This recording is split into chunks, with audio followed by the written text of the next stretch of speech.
Cette semaine, les réseaux sociaux ont été inondés par cette information sur l'interdiction des Maliens d'entrer sur le territoire sénégalais sans leur pièce d'identité ou passeport CEDEAO. Plusieurs pages et sites internet ont écrit sur le sujet, comme la page Le Malien, Burkina Info, les vraies infos du Mali. Sur TikTok, il y a également eu des vidéos de certains influenceurs maliens qui ont dénoncé cette supposée décision de l'État sénégalais. Au Sénégal, c'est le site d'information Dakar Actu qui a publié l'information. Pour en savoir plus sur la véracité de cette publication, nous avons contacté le rédacteur en chef de Dakar Actu et auteur de l'article, qui nous a dit hors micro qu'il s'est basé sur des sources sûres pour écrire l'article. Nous avons insisté pour en savoir davantage, mais il a préféré ne pas se prononcer dans le but de protéger ses sources, dit-il. Du côté du Mali, nous nous sommes rendus à l'ambassade pour creuser davantage sur la véracité de cette information. Une source consulaire nous a dit en off. Nous avons vu l'information sur les réseaux sociaux, comme tout le monde. La majeure partie de la communauté malienne au Sénégal n'a pas connaissance de cette information. Et pour ce qui concerne les autorités sénégalaises, nous n'avons reçu aucune note de leur part concernant cette information. Fin de citation. À cet effet, le ministre de l'Intérieur et de la Sécurité publique, Direction générale de la police nationale, a sorti un communiqué pour démentir l'information.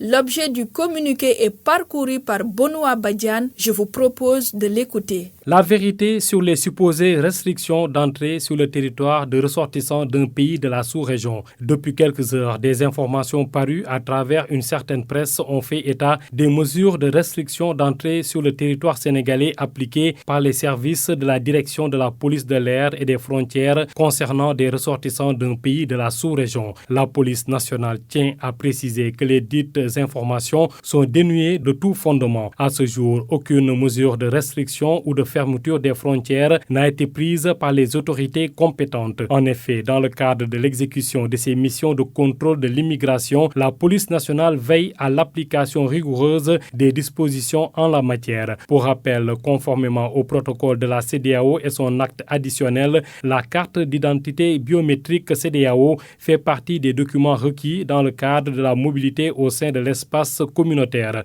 Toutefois, soucieux de l'atteinte de l'objectif d'intégration régionale et fidèle à ses traditions d'hospitalité, le Sénégal continue de faire valoir la flexibilité en termes de conditions et de modalités d'entrée sur son territoire des ressortissants des États de la sous-région en général et des pays limitrophes en particulier. Fait à Dakar le 27 novembre 2024, la division communication et relations publiques. En conclusion, d'après nos recherches, nous n'avons trouvé aucune publication et aucune réaction de la part des autorités maliennes se prononçant sur le sujet. Si on se base sur le communiqué du ministère de l'Intérieur sénégalais, nous pouvons dire que cette information est fausse. Par conséquent, soyons prudents sur certaines informations qui pourraient même créer des incidences diplomatiques. Merci à vous, fidèles auditeurs de Salam Sénégal. Fact-checking, c'est fini pour aujourd'hui. Rendez-vous la semaine prochaine.